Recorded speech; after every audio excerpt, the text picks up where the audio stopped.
Welcome to Team B50's presentation on microwave filters. Before talking about microwave filters, we should understand what an electronic filter is and what microwaves are. Electronic filter is simply a circuit that selects or removes particular components of a signal and removes signal noise. A microwave filter is an electronic filter that operates in the microwave frequency. Microwaves are widely used for point-to-point communications. The wavelength of a microwave allows for antennas to direct the wave to a receiving antenna in such a way that the microwave equipment will not interfere even at the same frequency. This cannot be said for lower frequency radio waves. In addition, the bandwidth is 30 times that of radio, and more bandwidth allows more information communicated. Filters can generally be categorized as pass or stop. Pass allows a range and removes the rest. Stop removes a range and allows the rest of the frequencies. And they can either be band, low, or high. Band allows a range of frequencies, low allows frequencies below a cutoff, and high allows frequencies above a cutoff. Industrial uses of microwave filters are plentiful, used on a daily basis, and are found from your cell phone to outer space. They include satellite communications, telephone networks, television broadcasting, wireless communications such as cell phones, radio stations and communications, and appliances such as microwave ovens. To review, here are some important terms. A resonator creates electromagnetic radiation by oscillating at a desired frequency and amplitude. For microwaves, a microwave cavity can be used. In your microwave oven, a magnetron within a vacuum tube creates the required microwaves. A receiver is an element that absorbs some portion of a signal, reflecting the rest, and is usually built with a certain range of frequencies in mind. For example, a microwave receiver will generally absorb microwave frequencies and reject others. The Q factor is the ratio of the central frequency over the signal's expected bandwidth. This is a dimensionless quantity which represents the distribution dampening of a resonator. A higher Q is better. It has a lower rate of energy loss. For example, microwaves created in microwave cavities have a Q factor of roughly 1 million, whereas those created by LC circuits are roughly 100. Insertion loss is the loss of power of a system, usually measured in decibels, when an element is added to a system, such as a filter. The onset of World War II and the invention of radar spurred the development of microwave filter technology. Notable research was conducted by the Massachusetts Institute of Technology Radiation Laboratory, where work was conducted on narrowband waveguide filters for radar systems. The Harvard Radio Research Laboratory also made advances on broadwave TEM filters for electronic support measure systems and tunable narrowband filters for research receivers. Furthermore, pioneering work was done by Paul Richards, for whom the Richards transformation is named after.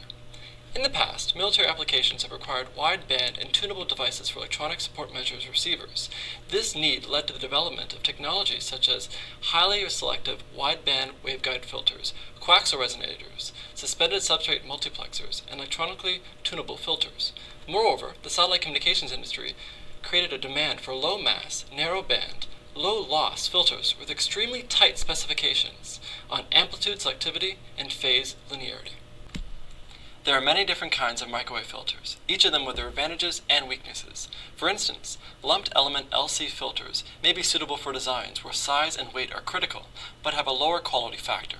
Cavity filters, on the other hand, boast low insertion loss and higher power handling capability, but are large in size. Other types of microwave filters include suspended substrate, surface acoustic wave or SAW filters, ceramic, tubular or coaxial filters, di, tri, and multiplexer filters, electroacoustic filters, waveguide filters, and dielectric filters. We will briefly talk about the last two types, as they have relevance to our selected research paper. Now, the waveguide microwave filter can be characterized as a hollow pipe without a center conductor, with a finite cutoff frequency which an electromagnetic wave may be transmitted. Waveguide bandpass filters have zero transmission at cutoff, giving an asymmetric frequency response.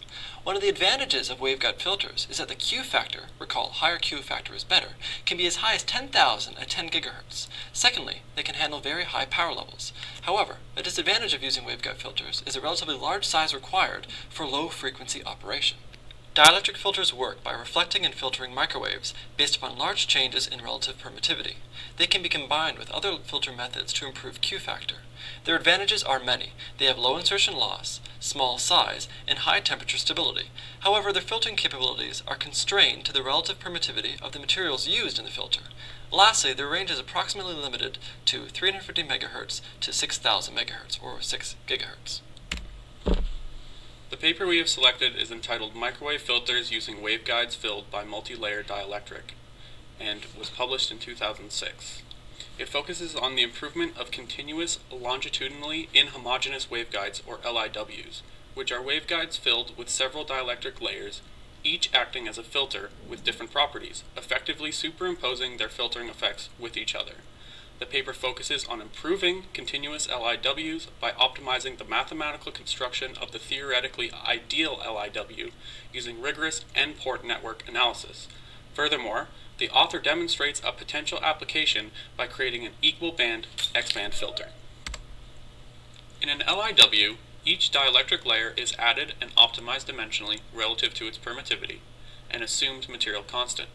You can reference the figure for a quick visual representation of both the continuous and multi-layer type LIW, the latter of which is the focus of the paper.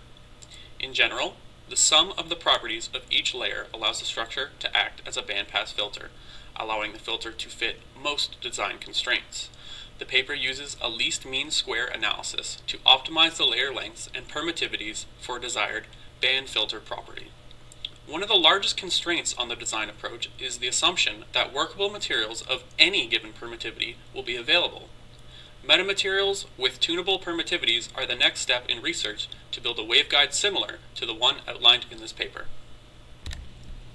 That concludes our presentation. Group B50 would like to thank you for watching and hopes you have a wonderful day.